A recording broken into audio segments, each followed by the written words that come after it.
And then as time went on, our graduates turned more to space, and some of the more famous of them are the astronauts Ed White, Jack Lousma, Jim McDivitt, Al Gordon, Jim Irwin, and Ted Freeman, who unfortunately was killed in a test flight before he could become a full-fledged astronaut. And Professor Buning will now take over and talk about some of the astronauts. Thank you. I think I'll use this one. Well, this is really a giant leap for mankind to be in this room about the new facilities. Tom mentioned earlier that we had a fair number of astronauts among our graduates, and I wanted to just explain that this was partially due to a graduate program we had, which started in the Aero department. Bob Howe was instrumental in that. It was called instrumentation engineering. Why is not totally clear. It had nothing to do with instruments actually, but it was more with dealing with analog computing. But this program attracted many military officers who would attend school and would end up with a bachelor and with a master's degree, both in Aero and in instrumentation engineering. The program was referred to the guided missile program, and it was a series of courses were given, and incidentally it was very popular. And it kept us honest, it kept us abreast of all the things that were going on in space as well as in the military. We had in fact one seminar that Wilbur Nelson directed, where the students as well as the teachers had to have secret clearance. Later this program became a CICE program, which eventually was divided between electrical engineering, and the control part of that course was the basis for the control teaching in the Aero department. I will tell you about a few. So now we are getting into the business of the space flights. We had these astronauts, and what was particularly interesting, and you can also see that on the mural, that we had two flights that were all Michigan flights. And the first one was Gemini GT4. It was a 4-day orbital flight, and it was flown from June 3rd to June 7th, 1965. And it was the first attempt at rendezvous, and it was the first spacewalk by an American astronaut, Ed White. So they came back down on June 7th, and I'm reminded by the fact that today I'm reminded of that situation because we invited them back to come to Michigan and get in fact an honorary doctorate degree. And but we thought it would be several weeks before they came back, but indeed they came the 15th, which is just 1 week later. Panic broke loose, and actually because they were supposed to dedicate the building across the street here, the Space Physics Research Building, and that was dedicated at that time.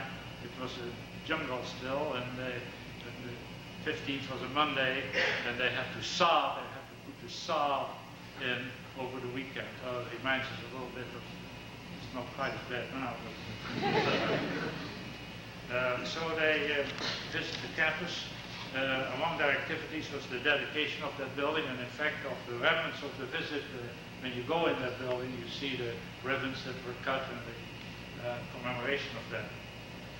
Next they received an honorary Doctor of Aerospace Science degrees. That were the degrees they received from President Hatcher in a specially called convocation stadium when he introduced the house. Anyway, in the stadium, they got 30,000 people, by the way. Not only students, but also town folks. That was followed by a parade through town. I was in my first parade there. I also got to ride in a convertible, but way in the back. So I waved at the kids, and they said, "Who's that?" Really does something to your ego. Anyway, that was, and then finally ended up at the corner of South and East U, and near the engineering arch, and there's the sign still that says, of course, that's Jim McDivitt and Ed White Colonel. The second of these flights was the Apollo 15 flight. That was a lunar flight with Al Ward, Jim Irwin, and Dave Scott. Dave Scott was not a graduate from Aero, but he was an alumnus anyway of the university. Their flight was from July 26 to August 8, 1971, and that was quite a memorable occasion. First of all, it was one of those times that we had to really, as a department, we had to organize actually the whole business of inviting them and handling their visit. That was probably worse than if a royalty would be visiting. And we had people come from Washington to tell us how it should be done, protocol officers, and so on. And I remember particularly the assistance of one of our students, who is John Lafont, who is taking care of he's now working for Ford, and he's an engineer at Ford. He's kind of making record of all this. Not only was that a complicated business, but we also organized about 110 faculty and students and townspeople to go to the Cape to watch the launch, and we actually did have a DCA to do that. So that was a major enterprise, and they came actually twice because it took so long to get the approval for the honorary degrees that they came first to tell us about what the trip had been, a briefing. It's really a remarkable thing to learn about what it really was to walk on the moon. And later on, after they got back in the lunar module, to smell the lunar dust. In fact, I remember it smelled like gunpowder.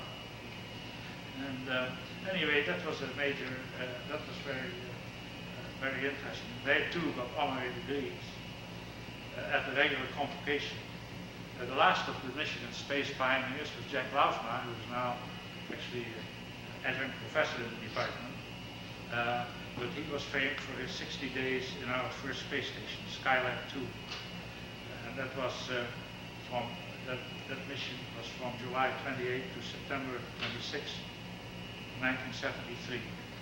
He too received an honorary degree during the following winter commencement. He was the last one to get the degree. At the moment, we have nobody in the astronaut pipeline, so you students, please do something about that. I can't promise you an honorary degree. You probably will have to go to Mars to come back.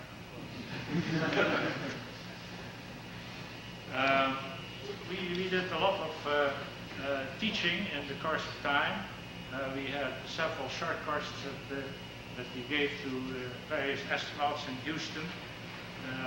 And I must tell you that I spearheaded that in early 1963 when Ed White, who was a good friend of ours, said, well, you've got to come and give us a 3-hour course. And I said, well, a 3-hour course.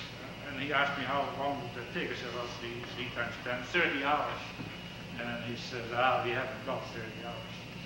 And, how short can you do it? I said, well, if you don't want to do homework, and if you just want the punchlines, maybe I can do it in 15. And he said, okay, you got 3 days. And for you who are teaching, I wouldn't have the guts to do it now, but I said, sure, I'll come. I gave 3 days in a row, 5 hours of lectures a day. And after during the second lecture, you begin to worry what you're going to say in the fourth. And then there is still yet one other to come. Anyway, that was great. Later on, we had a variety of short courses that we gave out there, which involved the various faculty members. These contacts, of course, have been very inspirational and helpful to the department, to students and faculty alike, as are all these contacts with alumni. Tom mentioned some of these. We not only have the old-timer alumni, but we also have the recent ones. And we have a variety of them come back each year to tell us about their adventures. Last Friday, though, we had Hans Weichsel speak to Aero 380. That was quite inspirational,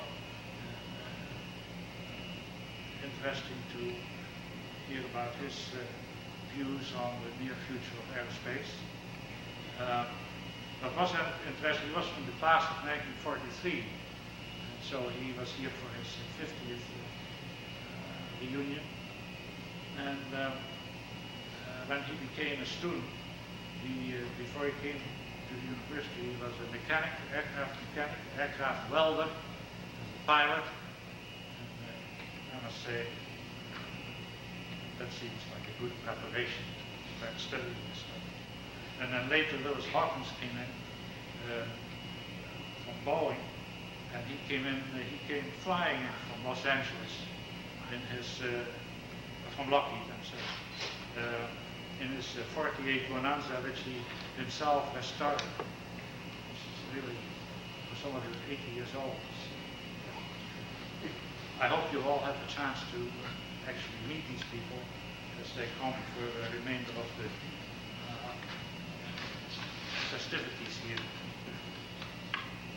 Should we all be more, I think we should be more hardware oriented. Tom says, don't say that because I'll open up a can of worms. I do, so we'll close the can of worms. But I think it's good to keep in mind with all the computer activity and all the theoretical ways to deal with topics nowadays. It is good to have something to put your fingerprints on. But I'm really not very worried. The students still take part in the design of the solar car and the design of the human-powered helicopter. I think there's still hope. On the lighter side of our graduates, I see here, I don't know, it says Teenage Mutant Ninja Turtles. Oh, it says screenplay by Todd Lemon, BS, MS, Aerospace Engineering. So he's one who did not follow our teaching. But he's probably making out better than we are. We have many faculty who practice what they preach. Of course, the beginning of our airplane design course, that was taught by Ed Lesher and by Wilbur Nelson, who were both pilots. In the late 50s, Ed Lesher began designing his own airplane. He built two airplanes. The first one was the Nomad, built in the basement of East Engineering. And fortunately, there was a door somewhere big enough to take it out to the airport. But later on, he made another version of it, an airplane called Teal. And I'm sure that his students helped design that. I'm sure he gave homework and said, well, now you figure out how it goes. I remember the plane was totally built without any drawings. I have to be careful because Atlas is in the back there. I just want you to engage that fellow. And some of you students may never have some time to give a lecture in detail about how that all went. Probably not true what I say. But nevertheless, it was a fine airplane. It's a pusher prop airplane. And it weighs less than 1,000 kilograms at takeoff. And that was specifically so designed that in fact it could be used to set world records, and he set 7 world records with that plane. And he got 4 consecutive Blériot medals from the Fédération Aéronautique Internationale in Europe for his significant outstanding contributions to the field of general aviation. 4 years in a row, because these records were all not set all in one day. There are enough technical people here, so I can quickly read you the records.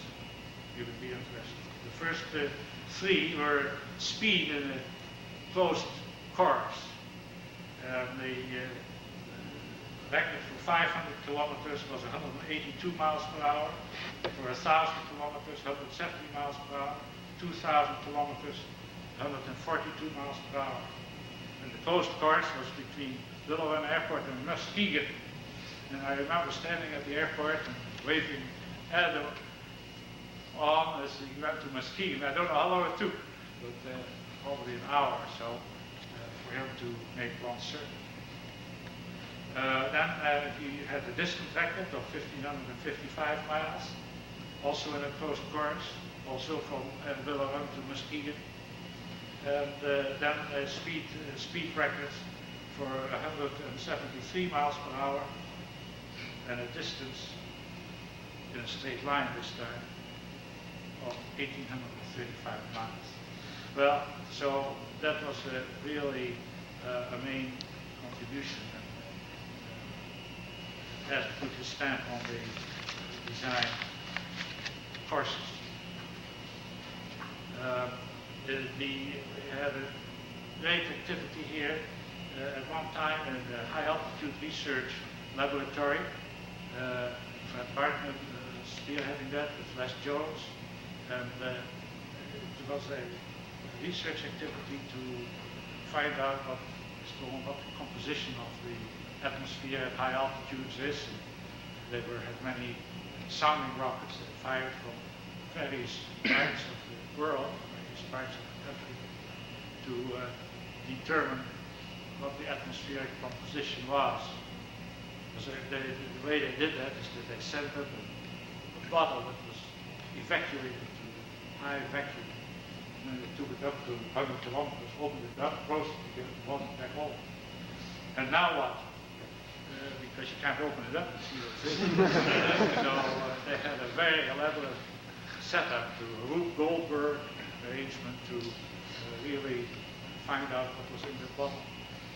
And that's just one experiment. Always thought it was interesting. I remember the setup at the East Engineering building, and then under Les Jones' guidance, the building was built on these coordinates, where the research was continued later on. Then it was moved to the research activity building across the street. The space system design course was started by Wilbur Nelson, and one of the first projects was in fact to design, was a project called Uproar, and it was to design a launch facility in the Keweenaw Peninsula to accommodate this type of sounding rocket research.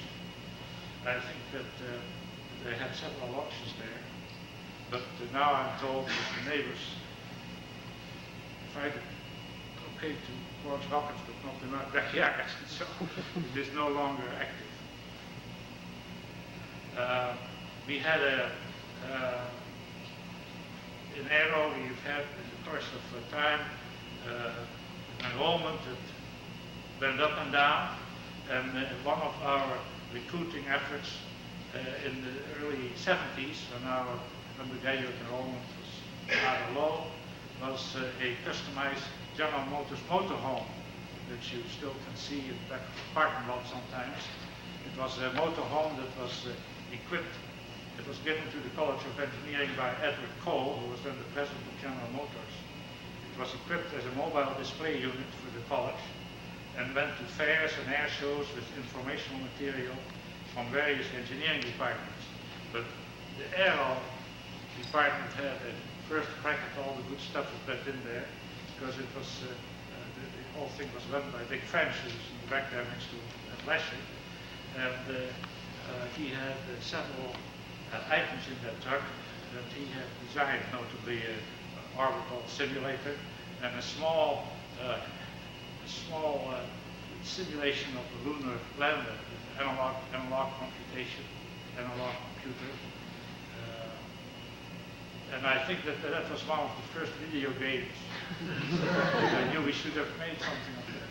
We should have patented it or something like that. It showed satellite models for the spacecraft design course and a variety of other things. And finally, here I find that I've been talking about, we all have to be talking about the old times. And the announcement said from 1914 to 1993. Well, not in 1993 yet. I want to say one thing about the curriculum.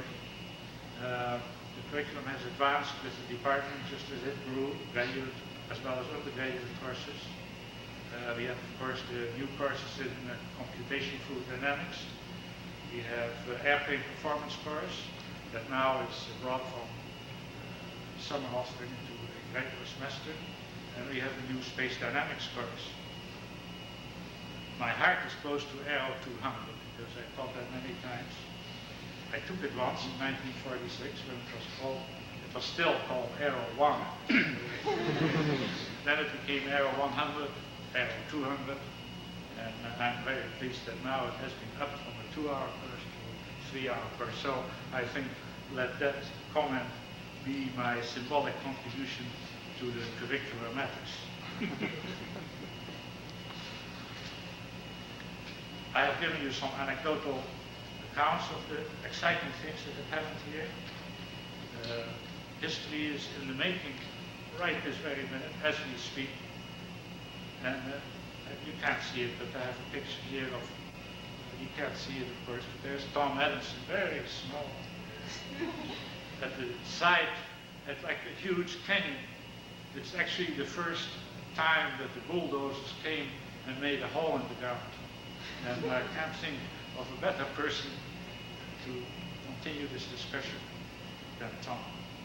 As they say on television, Tom, over to you.